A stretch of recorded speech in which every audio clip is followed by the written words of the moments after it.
कभी आपने छोटा सा डिसीजन लेने में भी टाइम वेस्ट किया है कि कहीं चॉइस गलत ना हो जाए, या कभी नॉर्मल दिन में भी ये सोचकर टाइम वेस्ट कर दिया कि आज क्या पहने, या किसी बातचीत को कभी कभी रिहर्स किया हो मन ही मन अलग अलग सिचुएशन में ताकि आगे के लिए प्रिपेयर्ड रहो, या फिर कुछ दिन या साल पहले की कोई बातचीत की चिंता की हो, रेस्टोरेंट में क्या ऑर्डर करना है सोचते सोचते 10 मिनट से ज्यादा लगा दिए हो, और कई बार मैसेज टाइप करके ये सोचा हो कि भेजूं या ना भेजूं। जो आर्ग्यूमेंट कभी हुए ही नहीं उसके लिए खुद को प्रिपेयर किया हो। अगर इनमें से मैक्सिमम सिचुएशन के साथ रिलेट कर सकते हो तो आप सोचने में एक्सपर्ट हो। आपका दिमाग एक पावर हाउस है, लेकिन हो सकता है कि आपकी ओवर थिंकिंग आपको ओवर पावर कर दे। और इसमें आप अकेले नहीं हो। 25 to 35 साल के बीच 73% लोग और 45 to 55 साल के बीच 52% लोग ओवर थिंकिंग करते हैं। आज मैं हिबा रहमान हॉलेंटाइन साइकी टॉक्स पर आपको बताऊंगी कि कैसे आप अपनी ओवर थिंकिंग को डीप थिंकिंग में बदल सकते हो। कुछ ऐसे टूल्स और फॉर्मूलाज आपके साथ शेयर करूंगी जिससे आप अपने माइंडसेट को बदल सकते हो और वो लोग जो ओवर थिंकिंग के शिकार हैं उनकी हेल्प कर सकते हो ये वीडियो सेंड करके। इस वीडियो में आप जानोगे कि कैसे हमारी थिंकिंग ओवर थिंकिंग में बदल जाती है, क्या होते हैं हमारे ओवर थिंकिंग के कारण और कैसे आप अपनी ओवर थिंकिंग को डीप थिंकिंग में तब्दील कर सकते हो। हम ह्यूमंस जो हैं एनिमल्स के कंपैरिजन में फिजिकली एफिशिएंट नहीं है, बट ह्यूमंस में एक ऐसी ताकत है जो उन्हें एनिमल्स से अलग बनाती है और वो है सोचने की ताकत, थिंकिंग। अब थोड़ा बहुत हर जानवर सोच लेता है, जैसे चींटी अपने खाने तक पहुंच जाती है, मंकीज एक दूसरे की हेल्प कर देते हैं, पेरेंट्स कॉपी करना सीख जाते हैं, डॉग्स स्मेल करके चीजें ढूंढ लेते हैं, लायंस, एलिफेंट्स एक्सेट्रा शिकार करके अपना खाना पीना देख लेते हैं। बट ह्यूमंस इन सबसे फिजिकली कमजोर होने के बावजूद सबसे अच्छा सोच पाते हैं। और हम ह्यूमंस का सोचने का कारण होता है सर्वाइवल। हर खतरे से खुद को बचाने के लिए सोचना कि हर सिचुएशन में बुरे से बुरा हो क्या सकता है। और ये दिमाग क्या करता है, हमेशा एक डर ढूंढता रहता है, वो डर जिनके बारे में वो सोच पाए और हमें बचा पाए। कुछ लोगों में ये चीज कम होती है, कुछ में बैलेंस होती है और कुछ में बहुत ज्यादा होती है, मतलब ओवर थिंकिंग होती है। और वो लोग जो ओवर थिंकिंग के शिकार हैं वो इस बात से रिलेट कर पाएंगे कि नेगेटिव ओवर थिंकिंग की वजह से जो स्ट्रेस होता है, मूड खराब होता है, अजीब सी घबराहट होती है और बहुत बार आप लाइफ एंजॉय नहीं कर पा रहे होते हो, इतना सोचने लगते हो, खुद पर डाउट आ रहे होते हैं, सबसे बड़ी बात कॉन्फिडेंस टूट रहा होता है, ढंग से किसी चीज के बारे में हम सोच ही नहीं पा रहे होते। इसी वजह से हमारे रिलेशंस, हमारा करियर और हमारी लाइफ हर चीज पर इम्पैक्ट आता है। तो चलिए क्विकली समझते हैं हमारी ओवर थिंकिंग के कारण आखिर होते क्या हैं। कुछ लोगों की ओवर थिंकिंग का रीजन होता है चाइल्डहुड ट्रॉमा, मतलब बचपन में कुछ ऐसे एक्सपीरियंस हुए, ऐसे इंसिडेंट हुए, हमें ज्यादा सोचने की आदत पड़ गई। या फिर इसका एक एग्जांपल लेते हैं कि एक बच्चा जिसके फादर अल्कोहलिक हैं, वो रोज शराब पीकर घर आते हैं, तो रोज शाम में वो बच्चा सोचना शुरू कर देता है कि आज पापा किस हालत में घर आएंगे, आज मम्मी पर हाथ उठेगा या नहीं, आज हमारे ऊपर हाथ उठेगा या नहीं, या आज घर में क्या क्या होगा। तो उस बच्चे को रोज शाम में वो सोचने की आदत पड़ जाती है क्योंकि वो रोज बचपन का एक ट्रॉमा ही ऐसा था। दूसरा रीजन जिसकी वजह से बहुत लोग ओवर थिंकिंग करते हैं वो है अनसर्टेनिटी, आगे का ना पता होना, जैसे इंटरव्यू में क्या होगा, मेरे एग्जाम का रिजल्ट क्या होगा, पैसा बनेगा या नहीं इस लाइफ में, अगर मैं किसी गैदरिंग में जाऊंगा या जाऊंगी लोग कैसे ट्रीट करेंगे। ये जो अनसर्टेनिटी है ना, ये हमें हेल्पलेस बनाती है और हमें हेल्पलेस होना पसंद नहीं है। हमारा ब्रेन तो चाहता है कि हमें सब पता हो, क्या होने वाला है, कब होने वाला है, और इसी वजह से हम ओवर थिंकिंग करते हैं। बहुत ज्यादा टाइम यही सोचने में लगा देते हैं कि क्या होगा, नेक्स्ट क्या होगा, क्या क्या सिनेरियोज होंगे। लेकिन आज हर ऐसी प्रॉब्लम्स को हम सॉल्व करने वाले हैं, चाहे वो चाइल्डहुड ट्रॉमा हो, अनसर्टेनिटी हो, बस आज ओवर थिंकिंग को खत्म करने वाले हैं। कुछ लोग हैं जो यूट्यूबर्स बनना चाहते हैं, वीडियो बनाकर भी रख ली उन्होंने, पर जब वक्त आता है पब्लिश करने का तो उनमें हिम्मत नहीं होती। वो एक्शन इसलिए नहीं ले पा रहे होते क्योंकि उनको खुद पर विश्वास नहीं होता।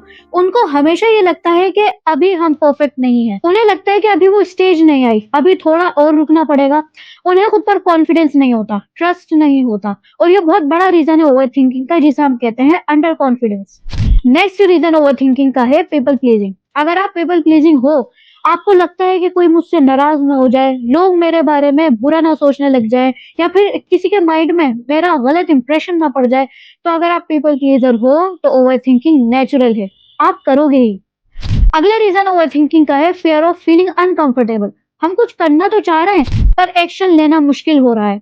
उसके बारे में सोचते ही रहना, उसकी सिचुएशन इमेजिन करते रहना, खुद ही खुद सोचकर खुशी इमेजिन करना और खुद ही खुद सोचकर गम इमेजिन करना, ये सब कंपैरेटिवली इजी लगता है। वो एक्शंस जो टाइम पे लेना चाहिए था वो नहीं ले रहे, पर उसके बारे में खुद अपनी अजम्पशंस क्रिएट करते रहते हैं। कभी खुश होते हैं उसके बारे में सोचकर, कभी उदास हो रहे होते हैं, क्योंकि शायद यही आपको ज्यादा इजी लगता है। अब ये कैसे जाने कि हम सोच रहे हैं या ओवर सोच रहे हैं? हेल्दी और अनहेल्दी थिंकिंग में फर्क कैसे जाने? बहुत सिंपल तरीके से मैं आज आपको बताऊंगी 3 फैक्टर्स के जरिए। इन फैक्टर्स के जरिए आप हमेशा जज कर पाओगे कि आप सोच रहे हो या ओवर सोच रहे हो। एक है टाइम का फैक्टर, किस चीज पर कितना टाइम लगना चाहिए। अगर आप एक बुक लिख रहे हो, 2 साल से उसके लिए रिसर्च कर रहे हो, एनालिसिस कर रहे हो, तो शायद ये ओवर थिंकिंग है। या फिर आप 1 मिनट की रील शूट करने के लिए 1 महीने से सोच रहे हो, तो शायद ये ओवर थिंकिंग है। किस चीज को कितना टाइम लगना चाहिए। दूसरा फैक्टर है जो थिंकिंग आपको एक्शन की तरफ लेकर जा रही है, वो थिंकिंग है। और जो थिंकिंग आपको इन एक्शन की तरफ लेकर जा रही है, यानी एक्शन से दूर लेकर जा रही है, वो ओवर थिंकिंग है। एक एग्जांपल लेते हैं। आप स्विमिंग पूल के एज पर खड़े हो, आप सोच रहे हो जंप करने का, तो आप सोचते हो डेप्थ कितनी है, मेरी सेफ्टी कैसी है, और आप जंप कर लेते हो। और अगर पूल के एज पे आप खड़े होकर ये सोचना शुरू कर देते हो कि पानी का टेम्परेचर कैसा होगा, ये स्प्लैश कैसी होगी, लोग मुझे देखेंगे क्या कहेंगे, या मैं स्विमिंग अच्छे से कर पाऊंगी या नहीं कर पाऊंगी, और अगर आप उसी थिंकिंग में रह गए जो आपको एक्शन से दूर लेकर जा रहा है, तो वो ओवर थिंकिंग है। अब इन फैक्टर्स को समझते समझते ना आप अपनी थिंकिंग को समझना शुरू कर रहे हो।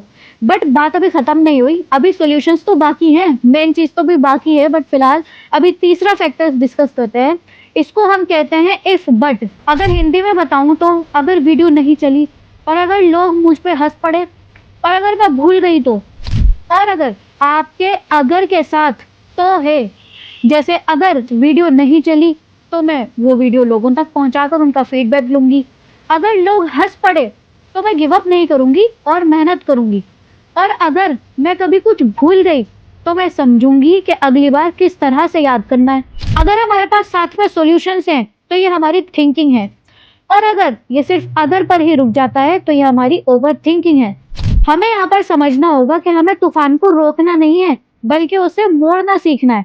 मतलब खराबी यहाँ ओवर थिंकिंग में नहीं है, बल्कि नेगेटिव ओवर थिंकिंग में है। और यही ओवर थिंकिंग जब हेल्दी हो जाती है तो ये बदल जाती है डीप थिंकिंग में। एक बेसिक सा एग्जांपल लेते हैं। आप एक रास्ते से जा रहे हो, आपको दिखाई दे रहा है कि आगे बहुत ट्रैफिक है, और आपको ये भी पता है कि इस ट्रैफिक से पहले एक शॉर्टकट आएगा। बट अब आप ये सोचते हो कि अगर मैं वो कट लूंगा तो शायद मैं ट्रैफिक से बच जाऊं और अपनी डेस्टिनेशन तक जल्दी पहुंच जाऊं। या फिर अगर वो कट नहीं ले पाया तो कोई और रास्ता निकालूं। ये एक प्रॉपर हेल्दी थिंकिंग है। इसमें डीप जाने में कोई दिक्कत नहीं है, आप अपने एक्सपीरियंस को ही बेटर बनाते हो। लेकिन जब आप बहुत सारे नेगेटिव सिचुएशंस शुरू कर देते हो, जैसे अगर आप यही सोचते सोचते अपना पूरा टाइम निकाल दो कि वो कट लेना चाहिए था या नहीं, और ये सोचते हुए ही वो शॉर्टकट अगर पीछे रह गया, और अब आप ट्रैफिक में फंस चुके हो, और अब आप फिर ये सोच रहे हो कि काश वो शॉर्टकट ले लेना चाहिए था मुझे, अब तक मैं अपनी डेस्टिनेशन तक पहुंच जाता, यहाँ ट्रैफिक में फंस चुका हूँ, अब क्या करूं, एक्सेट्रा एक्सेट्रा। आप बहुत सारी सिचुएशन में रूमिनेशन करते हो, मतलब नेगेटिव इमेजिन करना शुरू कर देते हो। तो वही है आपकी अनहेल्दी थिंकिंग। तो अब सॉल्यूशंस पर आते हैं कि कैसे आप अपनी ओवर थिंकिंग को डीप थिंकिंग में बदल सकते हो। ये समझना होगा हमें कि हम पूरी तरह से सोचना बंद नहीं कर सकते, पर हाँ, जितना सोचते हैं वो कैसा सोचें, ये इंपॉर्टेंट है। आज 6 टूल्स मैं आपको दे रही हूँ जो आपके काम आएंगे नेगेटिव ओवरथिंकिंग को कंट्रोल करने में और उसे हेल्दी बनाने में। फर्स्ट पॉइंट है 90-10 रूल। मतलब हमारी जो 90% सेल्फ वर्थ है, जो हम अपने बारे में सोचते हैं, वो हमारी अप्रिसिएशन, हमारी एक्नॉलेजमेंट हमारे अंदर से आनी चाहिए, और सिर्फ 10% दुनिया की तरफ से। बट लोग जनरली इसे उल्टा कर देते हैं, 60-70, बल्कि मैं तो कहूंगी 90% दुनिया पर ही लगा लेते हैं, और यही सोचते रहते हैं कि दुनिया क्या कहेगी, दुनिया मुझे अप्रिशिएट करेगी या नहीं करेगी, या मैं कुछ करने जा रही हूँ तो इस पर बाकियों का क्या रिएक्शन होगा। तो आपको ये समझना होगा कि 90% सेल्फ होना चाहिए। मतलब अगर आप किसी स्पीच की प्रिपरेशन कर रहे हो, तो मैं लोगों को, अपनी ऑडियंस को क्या बेनिफिट कर सकती हूँ, मैं अपना बेस्ट कैसे परफॉर्म कर सकती हूँ, मुझे स्टार्ट कैसे करना चाहिए, मुझे एंड कैसे करना चाहिए, और मुझे क्या-क्या इन्फॉर्म करना है। और सिर्फ 10% इसका सोचो कि लोग क्या सोचेंगे, लोग हँसेंगे या तारीफ करेंगे। इसकी वेटेज 10% से ज़्यादा नहीं होनी चाहिए। बल्कि 10% भी शायद मैंने ज़्यादा ही बोल दिया, बट कोई नहीं, इसे 10% पे ही ले आओ, तो आपकी नेगेटिव थिंकिंग खुद पॉजिटिव थिंकिंग में बदल जाएगी। जिसकी ओवरथिंकिंग की आदत होती है ना, तो उसकी वो आदत धीरे-धीरे उसके हर छोटे-बड़े डिसीजन में आने लगती है। जैसे किसी रेस्टोरेंट में जाना है, जाकर क्या खाना है, क्या कपड़े पहनूँ, मैसेज भेजूँ या ना भेजूँ, हमें इसको थोड़ा रिवर्स करना है। हमें एटलीस्ट अपने छोटे-छोटे डिसीजंस में ये आदत डालनी है कि यहाँ पर कोई बहुत बड़ा नुकसान नहीं हो रहा, यहाँ पे क्या ही बुरा हो जाएगा, तो यहाँ पर मुझे क्विकली डिसाइड करना होगा। अपने आप को ना एक क्विक टाइमर दो, क्या पहनना है, it should be very quick, कहाँ जाना है, क्विकली डिसाइड करो, क्या खाना है, बस सोचो, जल्दी से ऑर्डर करो और खा लो। और हाँ, हो सकता है इतनी क्विकली ये सब करोगे तो कुछ ऐसा खा लो जो आपको शायद इतना अच्छा ना लगा, या ऐसी जगह चले जाओ जहाँ जाकर इतना मज़ा नहीं आया, पर ज़िंदगी का इतना बड़ा कोई लॉस नहीं हो जाएगा ये सब करके। पर हाँ, इतनी छोटी चीज़ों में अगर सोचते ही रह गए, तो वहाँ लॉस हो सकता है। किसका? आपके ब्रेन का, आपके सराउंडिंग्स में जो लोग हैं उनका। फैमिली सोचने लगेगी कि ये तो बस सोचते ही रहते हैं, कहाँ जाना है, क्या खाना है, क्या पहनना है, एक्सेट्रा। बट अगर आप क्विकली ये छोटे-छोटे डिसीजंस लोगे, तो इससे बेनिफिट क्या होगा? आपके ब्रेन को ये आदत पड़ेगी कि अब हमें जल्दी-जल्दी डिसाइड करना है, जल्दी डिसीजन लेना है विदिन सम टाइम्स। और जब आप इन छोटी-छोटी बातों में क्विकली डिसीजन लेते हो, कभी फ़ायदा होता है, कभी नुकसान, पर आपके ब्रेन को आदत बन जाती है सोचने की। आपके अंदर एक हिम्मत डेवलप होती है कि यस, मैं डिसीजन ले सकती हूँ। जेफ बेज़ोस जो अमेज़न के फाउंडर हैं, उनका बड़ा अच्छा फ़ॉर्मूला है, आपके साथ शेयर करती हूँ। वो डिसीजन को 2 टाइप में डिस्क्राइब करते हैं। एक डिसीजन जो रिवर्सिबल है, मतलब जिन्हें बदला जा सकता है, और दूसरी कैटेगरी है इर्रिवर्सिबल, जिन्हें बदला नहीं जा सकता। तो जो रिवर्सिबल डिसीजंस होते हैं, जिन्हें बदला जा सकता है, उन्हें वो क्विकली लेते हैं, टाइम नहीं लगाते, और जो इर्रिवर्सिबल हैं, उन्हें वो अच्छे से सोचते हैं। यहाँ हमें ये समझना होगा कि ओवरथिंकिंग जो है ना, वो एक सिम्पटम है, और जो वायरस है एक्चुअली वो डर है। तो इसकी वैक्सीन क्या होगी? हिम्मत। तो छोटे-छोटे डिसीजंस में ये वैक्सीन लेना शुरू करो, वो हिम्मत फिर आगे आपके काम आएगी जब बड़े डिसीजन लोगे तो। साइकोलॉजिकली ना हमारे दिमाग को एक आदत होती है कि कुछ ना कुछ सोचते रहने की, कुछ ना कुछ करते रहने की। कोई ना कोई डर चाहिए, या कुछ ऐसी बात जो सोचने के लिए चाहिए। तो जब भी आप रियलाइज़ करो कि आप ओवरथिंकिंग कर रहे हो, तो उस चीज़ को एड्रेस करो। उस चीज़ को अपने माइंड में फिट कर लो। ये सोचो कि अगर वो चीज़ इम्पोर्टेंट है, जैसे आपका फ्यूचर है या फिर करियर है, उसके बारे में सोचेंगे अलग से टाइम निकाल कर, विद सॉल्यूशंस एंड कंक्लूजन्स। अगर आप ये टेक्निक यूज़ करते हो, तो आपके ब्रेन को एक सिग्नल मिल जाएगा कि अभी नहीं, मैं सेपरेटली बैठूँगी, अपने थिंकिंग टाइम को निकालूँगी और इसके बारे में सोचूँगी। तो जब हम इस थिंकिंग को एड्रेस कर लेते हैं, तो हमारा ब्रेन उस वक़्त उससे बाहर आ जाता है, क्योंकि उसे बस चाहिए था एक डर, एक बात। तो हमने उसे एड्रेस कर दिया, इसके बारे में हम सोचेंगे पर अभी नहीं, और तभी हम थिंकिंग में वापस आ जाते हैं, अपने काम में वापस आ जाते हैं। और फिर नोट ये करना कि जब आप स्पेशली उन टॉपिक्स को लेकर बैठोगे ना, स्पेशली, तो आपको ये रियलाइज़ हो जाएगा कि वो इतनी बड़ी बात नहीं थी सोचने वाली। वो बस एक दिमाग को चाहिए था एक टॉपिक सोचने के लिए। और अगर कुछ इम्पोर्टेंट होगा जिसके सॉल्यूशंस आपको चाहिए, तो उस थिंकिंग टाइम में उसके बारे में सोच पाओगे, प्रोडक्टिवली और हेल्दी तरीके से थिंक कर पाओगे। अगले सॉल्यूशन पर आते हैं। ये सॉल्यूशन है रीफ्रेम। मतलब जब भी आप रियलाइज करते हो कि आप नेगेटिव ओवरथिंक कर रहे हो, तो उसको रीफ्रेम कर दो। फॉर एग्जाम्पल, अगर चीजें मेरे हिसाब से नहीं हुई तो क्या होगा? अब इसको रीफ्रेम कर दो। अगर चीजें मेरे हिसाब से हुई तो क्या होगा? कोई प्रॉब्लम अगर बार-बार माइंड में आ रही है, तो उसको रीफ्रेम कर दो। उसको प्रॉब्लम ओरिएंटेड मत सोचो, बल्कि सॉल्यूशन ओरिएंटेड सोचो। मतलब अपने माइंड में उसके सॉल्यूशंस लिखो। फॉर एग्जाम्पल, मुझे वीडियो बनानी है अपने चैनल के लिए, और मेरे माइंड में आ रहा है कि अगर मैंने गड़बड़ कर दी, या अगर मुझसे सही नहीं हुआ, या मैं इसके लिए सही हूँ भी या नहीं। अब इसको रीफ्रेम कर दो।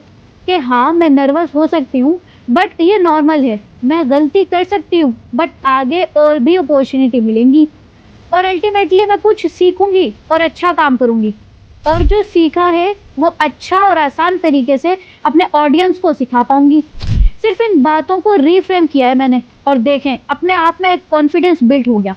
और शायद इसी टेक्निक को यूज़ करके मैं आज यहाँ आपके सामने बैठी हुई हूँ। हमें बस इतना सीखना है कि जहाँ पर हमारा फ़ोकस है, उसे रीफ्रेम कैसे किया जाए, नेगेटिव थिंकिंग को पॉज़िटिव थिंकिंग में कैसे बदला जाए। इसके लिए कुछ हैक्स होते हैं और कुछ जीने के तरीके होते हैं। हैक्स आपको इमीडिएटली बचा लेते हैं, आपके दिन को बचा लेते हैं, आपके नुकसान होने से बचा लेते हैं। और जो लाइफ़स्टाइल वाले सॉल्यूशंस होते हैं, उनको जब आप अपनी लाइफ़ का पार्ट बनाओगे, तो आपको कई सारे फ़ायदे मिलते हैं। पहले 4 हैक्स तो हमने अभी डिस्कस कर लिए। अब बाकी के 2 सॉल्यूशंस मैं आपको दे रही हूँ, जिसको अगर आप अपनी लाइफ़ का पार्ट बना लोगे ना, तो आपकी सिर्फ़ ओवरथिंकिंग ही नहीं हटेगी, बल्कि इस लाइफ़ में कई फ़ायदे फ़ील करोगे और ज़्यादा कॉन्फिडेंट फ़ील करोगे। तो फिफ्थ सॉल्यूशन पर आते हैं डीप थिंकिंग के लिए और वो है अवेयरनेस। दिल्ली के करोल बाग का एक चौराहा है, हर तरफ से गाड़ियां आ रही हैं, इधर-उधर हॉर्न बज रहा है, कहीं से भी कभी भी रिक्शा आ जाता है, ये सब कुछ हो रहा है। अब एक ट्रैफिक पुलिस को अगर इस ट्रैफिक को मैनेज करना है, इसको बेटर बनाना है, तो सबसे पहला काम क्या होगा? सबसे पहला काम होगा वहां के ट्रैफिक को समझना, उसके फ्लो को समझना। कहाँ से गाड़ियाँ ज़्यादा आ रही हैं, कहाँ से कम आ रही हैं। तो अगर हमें अपने माइंड पर काम करना है ना, तो अपनी थिंकिंग पर काम करना होगा। तो सबसे पहले उस ट्रैफिक को समझना होगा, उसका फ्लो को समझना होगा, क्या थॉट्स ट्रिगर कर रहे हैं, किस तरह के थॉट्स आ रहे हैं, कौन से बेटर हैं, जिस पे सही में हमें फोकस करना ज़रूरी है और कौन से थॉट्स हमें नहीं चाहिए, जो बस यूँ ही आते हैं और उनकी वजह से हमारी जो लाइफ़ है, वो डिस्टर्ब होती रहती है। और यही है अवेयरनेस का रोल। कई सारी चीज़ों में से एक चीज़ को अपनी लाइफ का पार्ट बना सकते हो, जो आपको अपने थॉट्स को लेकर अवेयर बनाए। हर अकम्प्लिश्ड इंसान की कोई ना कोई हैबिट होती है, जिससे वो खुद को अवेयर रखते हैं। जैसे कोई मेडिटेट करता है, किसी की लाइफ का पार्ट है वो जर्नलिंग करता है, कुछ लोग सेल्फ टॉक करते हैं। और अब सिक्स्थ पॉइंट पर आपकी सबसे बड़ी प्रॉब्लम पर नज़र डालते हैं और वो है अनसर्टेनिटी। अब इसको सॉल्व करते हैं और आपके लाइफस्टाइल को बदलते हैं। एक एग्जांपल लेते हैं। एक क्रिकेट मैच हो रहा है, दोनों कैप्टन्स ग्राउंड में आ गए। अब टॉस होता है, एक टीम टॉस हार गई और दूसरी टीम टॉस जीत गई और डिक्लेयर ये कर दिया जाता है कि मैच टॉस से ही डिसाइड होगा, ये टीम विनर है, ये टीम लूजर है। अब क्या उस मैच का मजा आएगा? क्योंकि मजा जीत और हार में नहीं था, मजा मैच में है, मजा उस एक्साइटमेंट में है, मजा उस अनसर्टेनिटी में है। अगली बॉल पर क्या होगा? 4 बॉल पर 6 रन चाहिए, अब क्या होगा? यही अनसर्टेनिटी हमें एंजॉय करवाती है। इसी वजह से मैच पसंद करते हैं लोग। अब जरा खुद सोचकर देखो, लाइफ में हर चीज सर्टेन होती। स्कूल में सब सर्टेन होता, पता होता है सबको कि क्या एग्जाम में आ रहा है, ये मार्क्स मेरे आएंगे, ये लाइफ है तुम्हारी। लाइफ में हर चीज सर्टेन होती, पहले ही सब पता होता, ये इंटरव्यू देना है, क्लियर हो जाएगा, इससे शादी होगी और ये लाइफ चलेगी। इतनी सर्टेनिटी में ना ग्रोथ होती है, ना एक्साइटमेंट होती है, ना लर्निंग होती है और ना हमारा पोटेंशियल निकल कर आता है। तो इम्पोर्टेंट समझो लाइफ में अनसर्टेनिटी की, उसका रोल समझो। जिस चीज से हम भाग रहे हैं, जिस चीज से हम डर रहे हैं, जिस चीज की वजह से हम ओवर थिंकिंग कर रहे हैं, अगर उसी को एक्सेप्ट कर लें, तो अगर उस चीज को हम समझें कि ये कितनी जरूरी है, तो लाइफ में कितनी प्रॉब्लम सॉल्व हो जाएंगी। कितनी बार हम खुश होंगे अनसर्टेनिटी में, कितनी बार हम कॉन्फिडेंट रह पाएंगे अनसर्टेनिटी में और कितनी बार ओवर थिंकिंग से बच पाएंगे अनसर्टेनिटी में। सोचना ही क्यों है जिंदगी में क्या होगा? कुछ नहीं होगा तो तजुर्बा तो होगा। मैंने पर्सनली अपनी जिंदगी में बहुत ओवर थिंकिंग की है, बट सॉल्यूशंस निकाले हैं कि किस तरह उस नेगेटिव थिंकिंग को पॉजिटिव थिंकिंग में बदला जाए। और अब आपको भी ये कुछ फैक्टर्स और पॉइंट्स समझा दिए हैं, ताकि आप और आपके अपने ओवर थिंकिंग को डीप थिंकिंग में बदलना सीख लें। अब मुझे कमेंट में बताइए, क्या ये पॉइंट्स आपके लिए हेल्पफुल थे या नहीं? क्या मेरी बातें आपके दिल तक पहुंची या नहीं? क्या मैंने आपकी ओवरथिंकिंग करने के रीजंस को एड्रेस करके उसके सॉल्यूशंस आप तक पहुंचाए या नहीं? और कमेंट्स में मुझे बताइए कि और क्या प्रॉब्लम आपको फेस करनी पड़ रही है अपनी जिंदगी में, अपनी लाइफ में, जो आपको आपकी मंजिल से दूर कर रही है। उसके सॉल्यूशंस भी मैं बहुत जल्द लेकर आऊंगी। मैं हिबा रहमान, मेरी हमेशा कोशिश रहेगी कि अपनी वीडियोस के जरिए आपके ड्रीम्स को आसान और प्रैक्टिकल तरीके से कन्वर्ट कर सकूं रियलिटी में with some psychological studies and my personal experiences. Follow Valentine psyche talks for more information about psychology and human life.